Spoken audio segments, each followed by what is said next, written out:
नमस्कार दोस्तों, मध्य प्रदेश में 2 महीने मुफ्त राशन के लिए चलाया जाएगा अभियान। सीएम मोहन यादव ने किए 5 नए ऐलान। आइए जानते मध्य प्रदेश की बड़ी खबरें। आज की पहली खबर है कि एमपी में 1 रुपए में कॉलेज पहुंचेंगे। स्टूडेंट 1 जुलाई से सभी जिलों में शुरू होंगी। बसें एमपी के सभी 55 जिलों में खुलने वाले पीएम एक्सीलेंस कॉलेज के स्टूडेंट्स से बसों में आने जाने के लिए रोज 1 रुपए किराया लिया जाएगा। यह किराया महीने के 30 दिन का 30 रुपए होगा, जिसे स्टूडेंट्स को कॉलेज प्रबंधन को चुकाना होगा।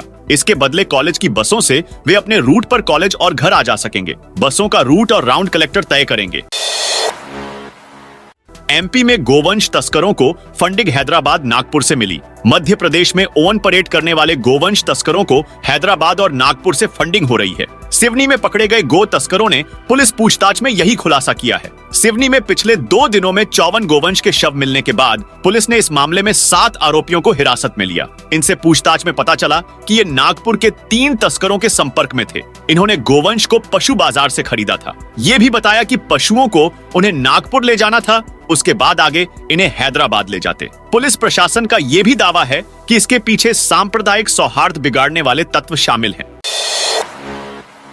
मुख्यमंत्री कन्यादान योजना में शादी के लिए आवेदन शुरू। मुख्यमंत्री कन्यादान विवाह व निकाह योजना के तहत सागर में 15 जुलाई सोमवार को विवाह सम्मेलन का आयोजन किया जा रहा है। सम्मेलन नगर निगम सागर द्वारा बालाजी मंदिर परिसर अंबेडकर वार्ड में रखा गया है। कन्यादान योजना में शामिल होने वाले इच्छुक वर वधु आवेदन पत्रों का पंजीयन नगर निगम कार्यालय में 6 जुलाई तक करा सकते हैं। योजना में शामिल होने के लिए वर वधु की पात्रता की शर्तें तय की गई हैं, जिसमें आवेदक मध्य प्रदेश का निवासी हो और मध्य प्रदेश में निवासरत हो। वर की आयु 21 वर्ष और वधु की आयु कम से कम 18 वर्ष पूर्ण होना आवश्यक है।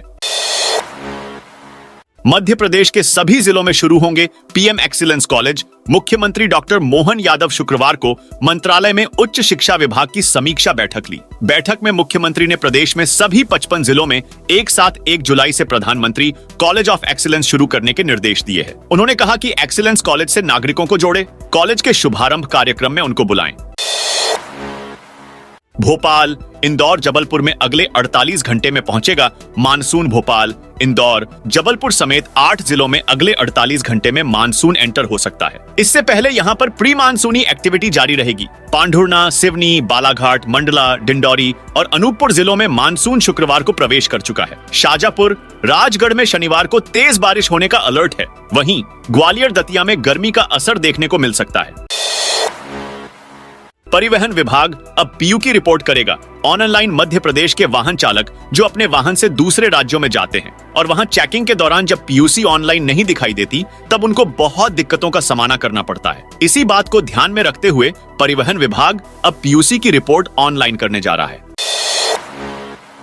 2 महीने मुफ्त राशन के लिए चलाया जाएगा अभियान। पात्रता पर्ची से भी ले सकेंगे राशन। यह पूरा अभियान अनुविभागीय अधिकारी राजस्व के निर्देशन में कराया जाएगा, जिसमें ब्लॉक एवं शहरी क्षेत्र में क्रमशः मुख्य कार्यपालन अधिकारी, मुख्य नगर पालिका अधिकारी अभियान के नोडल अधिकारी रहेंगे। इस कार्य के लिए ग्रामीण क्षेत्र में जहां सर्वे दल में ग्राम पंचायत के रोजगार सहायक या ग्राम पंचायत के मोबिलाइजर के साथ ही आंगनवाड़ी कार्यकर्ता के द्वारा सत्यापन किया जाना है। वहीं शहरी क्षेत्र में वार्ड स्तर का सर्वे दल गठित कर, जिसमें वार्ड प्रभारी और आंगनवाड़ी कार्यकर्ता को शामिल कर सर्वे किया जाना है।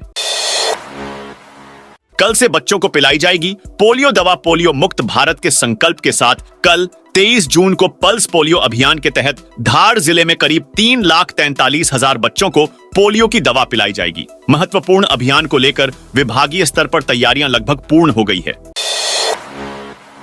मजदूर बन गया लखपति। 20 से 30 लाख रुपए का हीरा मिला। हीरों की नगरी पन्ना में एक बार फिर एक शख्स की रातों रात किस्मत बदल गई। गरीब मजदूर अब लखपति बन गया है। मजदूर को उथली हीरा खदान में 6 कैरेट 65 सेंट का कम उज्जवल किस्म का हीरा मिला है, जिसे उसने जिले के हीरा कार्यालय में जमा करा दिया है, जिसे आने वाले दिनों में नीलामी में रखा जाएगा। बताया गया है कि जिस मजदूर को ये हीरा मिला है, उसने 4-5 महीने पहले भी एक हीरा मिला था, जो कि 1 कैरेट 35 सेंट का था। हीरा पारखी अनुपम सिंह ने बताया, जमा कराए गए हीरे का वजन 6 कैरेट 65 सेंट है। ये एक कम उज्जवल किस्म का हीरा है जिसकी कीमत करीब 20 से 30 लाख के रुपए के आसपास मानी जा सकती है। हीरे को कार्यालय में जमा कर रसीद प्राप्तकर्ता देशराज आदिवासी को दे दी गई है। आगामी दिनों में नीलामी में हीरे को रखा जाएगा और हीरे के बिकने पर 11.5% रॉयल्टी काटकर शेष राशि हीरा मालिक को दी जाएगी।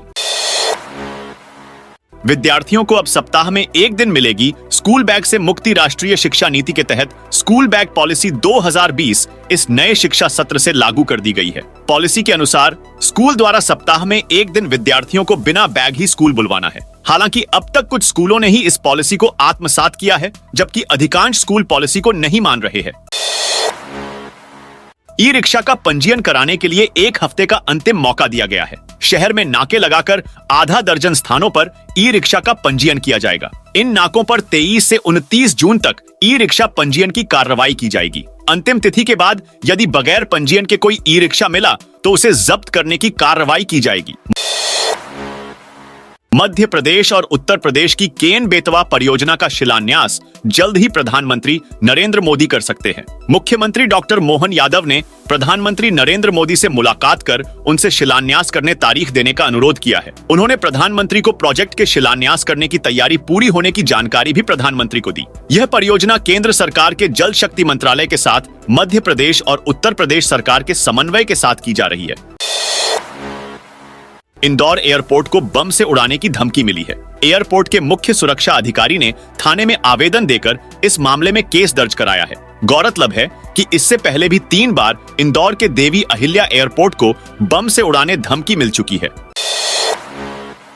रामलला के दर्शन कर पंडित धीरेन्द्र शास्त्री ने अयोध्या में भाजपा की हार पर कही बड़ी बात। बागेश्वर धाम के प्रमुख पंडित धीरेन्द्र कृष्ण शास्त्री ने एक बार फिर अयोध्या में भाजपा की हार पर अयोध्या वासियों को सोशल मीडिया पर ट्रोल करने वालों को जवाब दिया है। पंडित धीरेन्द्र शास्त्री अयोध्या में रामलला के दर्शन करने के लिए पहुंचे थे। इस दौरान भारत को एक बार फिर हिंदू राष्ट्र बनाने की बात तो कही ही साथ ये भी कहा कि अयोध्या के बाद मथुरा और काशी में भी मंदिर बनेगा। पेट्रोल डीजल के बाद अब सीएनजी हुई महंगाई से जूझ रहे लोगों को एक के बाद एक बड़ा झटका लग रहा है। पेट्रोल डीजल की कीमतें बढ़ने के बाद अब सीएनजी के दाम बढ़ गए हैं। इस मूल्य वृद्धि का व्यापक असर आम जनता पर पड़ेगा, खासकर उन लोगों पर जो अपने वाहनों में सीएनजी का उपयोग करते हैं या जिनका व्यापार इससे जुड़ा है। दिल्ली एनसीआर में सीएनजी की कीमतें बढ़ गई हैं। सीएनजी के दाम में 1 रुपए प्रति किलो की बढ़ोतरी गई है। ग्वालियर जिले को जल्द मिलेगी सीटी स्कैन जांच की सुविधा। उपनगर ग्वालियर क्षेत्र की एक बड़ी आबादी को जल्द ही सिविल अस्पताल हजीरा में सीटी स्कैन सुविधा मिलेगी। लोकसभा चुनाव के चलते लगी आचार संहिता के चलते मशीन खरीदी की प्रक्रिया अटक गई थी। अब मुख्य चिकित्सा और स्वास्थ्य अधिकारी आर.के. राजौरिया ने संबंधित कंपनी को सीटी मशीन खरीदी के लिए ऑर्डर कर दिए हैं।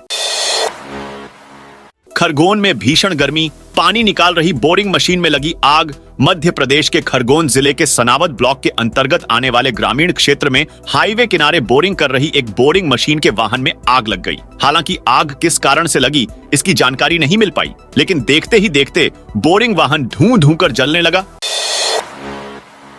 डूबन के डर से गांव खाली कर रहे ग्रामीण मड़िया गांव के पास 3,735 करोड़ से बन रही बीना बहुउद्देशीय परियोजना 2023 में बनकर तैयार हो गई। इस वर्ष बारिश के दौरान डैम भरकर अधिकारी टेस्टिंग करेंगे। इसके बाद डैम को सुचारू रूप से संचालित किया जाएगा। इस परियोजना में सागर जिले की राहतगढ़ तहसील के 2 और रायसेन जिले के बेगमगंज तहसील के 2 गांव चांदामू और ककरुआ गांव ऐसे हैं जो पूर्ण रूप से डूब में आ रहे हैं। प्रशासन ने गांव खाली करने के लिए मुनादी करवा दी है। ऐसे में डूब प्रभावित गांवों में हड़कंप मचा है। मानसून सिर पर है, ऐसे हालात में ही लोग गांव खाली कर रहे हैं। बुरहानपुर जिले में नशा मुक्ति जन जागृति अभियान 26 जून तक चलेगा। पुलिस विभाग ने नशा मुक्ति जन जागृति अभियान शुरू किया है। यह कुछ दिन लगातार जारी रहेगा। लोगों को उदाहरण देते हुए कहा कि नशे से कई परिवार बर्बाद हो चुके हैं। नशे के कारण कई जानें जा चुकी है, जिसके कारण पूरा परिवार बिखर चुका है। नशा एक ऐसी दीमक है जो धीरे धीरे कर व्यक्ति को खा जाता है, फिर चाहे नशा शराब, सिगरेट, बीड़ी, तंबाकू का हो या ड्रग्स का या अन्य कोई भी चीज का हो। मुख्यमंत्री डॉक्टर मोहन यादव ने समीक्षा बैठक के बाद वीडियो संदेश में कहा है कि भगवान कृष्ण से जुड़े प्रदेश के सभी स्थानों को पर्यटन स्थल का रूप दिया जाएगा। उन्होंने चित्रकूट में रामगमन पथ का विकास भी तेज करने का अधिकारियों को निर्देश दिया। सरकार ने रामायण के मेले का आयोजन करने का भी निर्णय लिया है। सीएम ने कहा कि उज्जैन में भगवान कृष्ण की शिक्षा हुई। जानापाव में भगवान परशुराम ने उन्हें सुदर्शन चक्र दिया। धार के पास अमझेरा में भगवान का रुक्मिणी हरण को लेकर युद्ध हुआ। ऐसे स्थलों को सरकार पर्यटन स्थल बनाने जा रही है। सीएम ने कहा कि श्री कृष्ण पथ मार्ग को लेकर भी आज बैठक हुई। संस्कृति विभाग को निर्देश दिए हैं कि भगवान कृष्ण के लीला स्थलों को चिन्हित करें और उनको विकसित करें। तो दोस्तों, यह थी मध्य प्रदेश की बड़ी खबरें। आप इस वीडियो को कौन से जिले से देख रहे हैं, कमेंट करके बताइए।